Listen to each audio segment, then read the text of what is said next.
Noose has tightened around him, and we are now going to be moving into a phase where, having maintained the no-fly zone, continuing to protect the Libyan people, we've got to ratchet up our diplomatic and our political pressure on him so that at some point he makes a decision to leave. Are there also discussions and even perhaps meetings at all with people in Muammar Gaddafi's camp?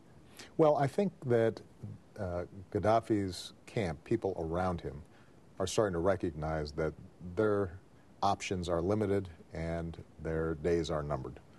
And so they are probably reaching out to a range of different people. But that information may not have filtered to Gaddafi yet.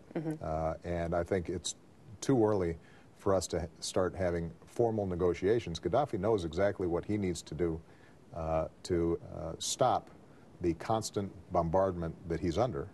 And it may at some point shift to him figuring out how to negotiate an exit, but I don't think we're at that point yet. The Supreme Allied Commander for NATO said today that there are flickers of al-Qaeda and Hezbollah amongst these rebels. How do we know what their end goal is? And how do we know they won't, in fact, turn on the U.S. and on our allies? Well, first of all, I think it's important to note that the people that we've met with have been fully vetted. So we have a clear sense of who they are. And so far, they're saying the right things, and most of them are professionals, lawyers, doctors, people who appear to be credible. That doesn't mean that all the people who, among all the people who opposed Gaddafi, there might not be elements that are unfriendly to the United States and our interests.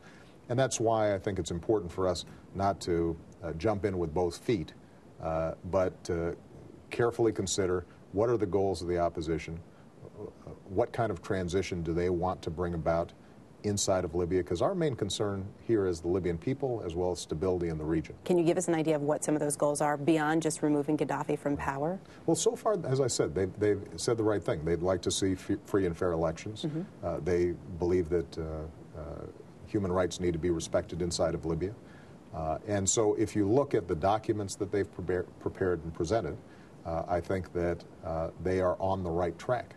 It is important for us to have some modesty also about that process in Libya. Ultimately, Libya's governance is going to be up to the Libyan people. You mentioned the region. There's obviously so much focus on the region at this point. From everything we've seen over the last couple of months, there is renewed focus, though, on Syria. And what would it take, what circumstances in particular would lead to direct involvement from the U.S. in Syria? We'll monitor the situation, and to the extent that we think we can have an impact that's positive inside of Syria or anywhere else in the region, we will do so.